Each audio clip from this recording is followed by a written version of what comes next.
আবার দেখেন বর্তমানে যে দুজন সমন্বয়ক আছেন যারা সবচেয়ে বেশি নেগেটিভ রোল প্লে করছে আমাদের এগেইনস্টে, তার মধ্যে হাসনাত বা সার্জিস।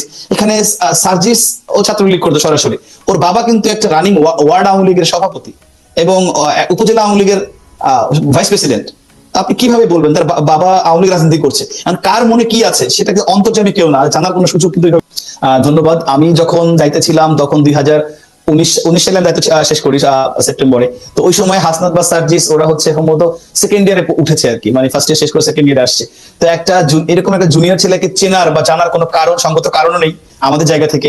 এবং এখানে শুধু হাসনাত সার্জিস না, আমি সার্জিসকে চিনতাম না, ওর সাথে একজন পরবর্তী এই রিসেন্ট সময় একটা সেলফি দেখেছি। ওকে আমি আসলে চিন্তা না। ওর বাড়িতে পঞ্চগড়, ঢাকা বিশ্ববিদ্যালয়ের ছাত্রলীগ সাধারণ সম্পাদক ছিলেন তখন সাদ্দাম, আসলে বাড়ি হওয়ার কারণ তার সাথে রাজনীতি করতো। এবং সাদ্দামেরও দোষ দিব না, কারণ সার্জিসের বাবা আওয়ামী লীগ পরিবার থেকে বা সরাসরি আওয়ামী লীগ করা লোক, তাকে সাইড দেওয়া এবং ও আপনার ডিবেট করতো, ভালো ডিবেটিং এর ইয়ে ছিল, 21 হলের ডিবেট ক্লাব সভাপতি ছিল। সুতরাং ওকে সুযোগ দেওয়াটা এটা খুব যুক্তির কারণে দিয়েছে। কিন্তু পরবর্তীতে যদি এক ধরনের বলবো যে বেইমানি করে ছাত্রলীগের সাথে।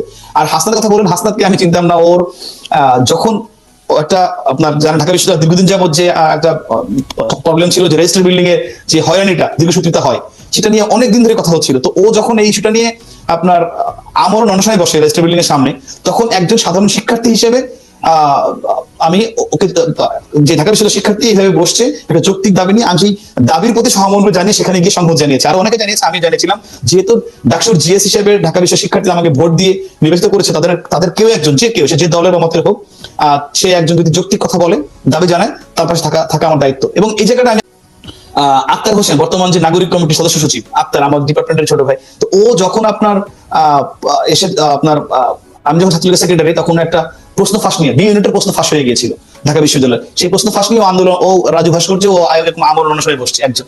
তো তখন কিন্তু আমি প্রথম গিয়ে সংহত জানিয়েছিলাম যে যেহেতু তখন আক্তার কে বা পরিচয় কে আমি জানি না, জানিয়েছে একটা শিক্ষার্থী একটা যৌক্তিক কথা বলেছে, একটা আন্দোলন করেছে, যেটা বঙ্গবন্ধুর আদর্শ, যে একজন হলেও যদি ন্যায্য কথা বলে, ন্যায্য পক্ষে থাকে, তার পক্ষে থাকো। তো আমি সবসময় সেই চেষ্টাটা করেছি।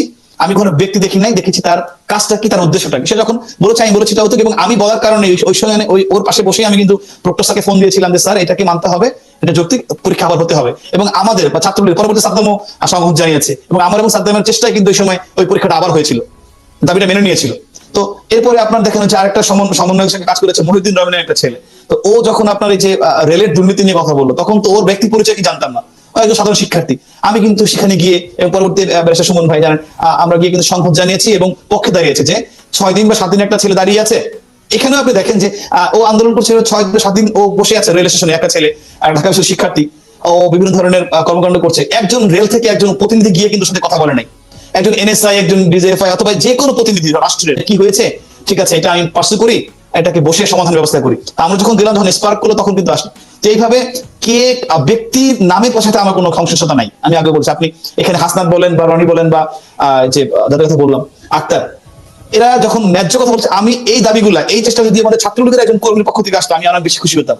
যে ছাত্রলীগের, কারণ গভর্নমেন্ট থাকলে, গভর্নমেন্টের সঙ্গে সংশ্লিষ্ট আছে, তাদের তো উচিত যে কোথায় কোথায় কি অসঙ্গতি, কি সমস্যা, সেগুলো নিয়ে কথা বলে, সেটা আওয়াজ তৈরি, সেটা দাবি জানাই। তো ওরা এগুলাকে এজেন্ডা হিসেবে ওরা লাইমলাইটে আসছে। এখন অনেকে অভিযোগ করছে যে এই যে তাদের রাজনৈতিক পরিচয় বা রাজনৈতিক উদ্দেশ্য আছে কিনা, এরকম একটি চিন্তা ভাবনা খোঁজ খবর না নিয়ে তাদের পক্ষে দাঁড়িয়ে তাদেরকে আলোচনার লাইমলাইটে নিয়ে সেটিকেই সফল হতে আপনারা সহযোগিতা করেছেন, এরকম একটি আলাপ কিন্তু আওয়ামী লীগের বিভিন্ন জন। এই আলাপটা কিন্তু ধোপে টিকবে না। আপনাকে এখানে ন্যায্য এবং অন্যায্য দুটো দিকে যেতে হবে। কারণ আপনি আওয়ামী লীগ করেন কি বঙ্গবন্ধুর আদর্শ করবেন নাকি? তো বঙ্গবন্ধুর আদর্শ আপনার কি শিখিয়েছে, আমাকে তো সেটা দেখতে হবে। আমাকে রুটটা, যে আপনি যদি শুরুতেই এরকম ভাবে এই ন্যায্য দাবিগুলো মেনে নিতেন, তাহলে তো আজকে এই দিনটা আসতো না। আপনি যদি জায়গা থেকে সেটি সরকার বা দলের উচ্চ পর্যায়ে জানাতে পারতেন। অবভিয়াসলি যখন এগুলো হয়েছে, আমি তো জানিয়েছি, ও বলে সমাধান হয়েছে। আপনার কি মানে এই যে আপনার প্রশ্ন ফাঁস হলো, আমি ভিস্তারকে প্রফেসরকে জানালাম। আপনার যখন রেলের আন্দোলন হলো, আমি ডিজিকে জানিয়েছি, মন্ত্রী মহোদয়কে জানিয়েছি, তারা বসতে সমাধানের জন্য চেষ্টা করেছে, কমিটি করেছে।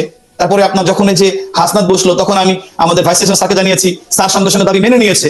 তো এগুলো তো আমরাই করেছি, এগুলো তো এমন না যে ওদের আন্দোলনের কারণে হয়েছে। এবং বরঞ্চ আপনি বলতে পারেন যে এই আন্দোলনগুলো যদি আমরা অ্যাড্রেস না করতাম, না যেটা 10 জন আসতো, এবং এই যে কোটাটা হলো, এরকম একটা স্পার্ক তখন হতে পারতো। সুতরাং আপনি বলতে পারেন যে আমি এই আন্দোলন থামিয়ে দিয়েছি, তখন গভর্নমেন্টকে আর ব্রেক হতে হয়নি। আপনি যখন ওই যে বললাম 1.5 বছরের আন্দোলন হলো, আমি শুরুতে থামিয়ে দিয়েছি বলে গভর্নমেন্টকে এই ব্রেকটা পেতে হয়নি। ইনফ্যাক্ট আপনি জানেন যে আমাদের এই আন্দোলন মাঝখানে আমাদের ধানমন্ডি পার্টি অফিসে রেপ হয়েছে, মার্ডার হয়েছে, এরকম গুজব ছড়িয়ে কিন্তু পুরো পার্টি অফিসে অ্যাটাক করার জন্য মাত্র 50 গজ দূরে ছিল ওরা। যদি ওই দিন 18 সালে ওই দিন যদি ওরা পার্টি অফিসে অ্যাটাক করতো, ধানমন্ডি আমাদের দলীয় সভাপতি কার্যালয়ে অ্যাটাক করতো, তাহলে কিন্তু সঙ্গে সঙ্গে ওদের প্ল্যান ছিল, এটা শিবিরের প্ল্যান, একদম সঙ্গে সঙ্গে সারা বাংলাদেশে প্রত্যেকটা জেলা উপজেলায় পার্টি অফিসে অ্যাটাক হতো, যেহেতু ঢাকায় রাজধানীতে হয়েছে। তো এই প্ল্যানটা যখন আমি বলছি, আমি কিন্তু দায়িত্ব নিয়ে কলেজ থেকে আমাদের কেন্দ্রীয় ছাত্রলীগের, আপনি চিনতে পারেন দেলোয়ার রহমান দীপু, উনি স্কুল ছাত্র সম্পাদক ছিলেন, তিনি সিটি কলেজ টিচার ছিলেন, তাকে ফোন করে সঙ্গে সঙ্গে আমি ক্লাস 7 এবং ক্লাস 9 এর একটা বাচ্চা ছেলে একটা মেয়েকে আইডি কার্ড পরিয়ে আমি পার্টি অফিসে নিয়ে গিয়েছি এবং ওদেরকে দিয়ে লাইভ করিয়েছি শিক্ষার্থীর প্রতিনিধি হিসেবে।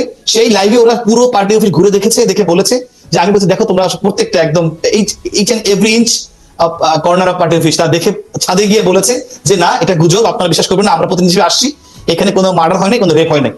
এই ঘটনা আমি যে দায়িত্ব নিয়ে করলাম শিক্ষার্থীকে এই ঝামেলার মধ্যে নিয়ে এসে, এটা করার কারণে কিন্তু আর ওরা এই ষড়যন্ত্র বাস্তবায়ন করতে পারেনি। সুতরাং ষড়যন্ত্ররা করবে, বারংবার করবে, চেষ্টা করবে। আমার কাজ হচ্ছে আমি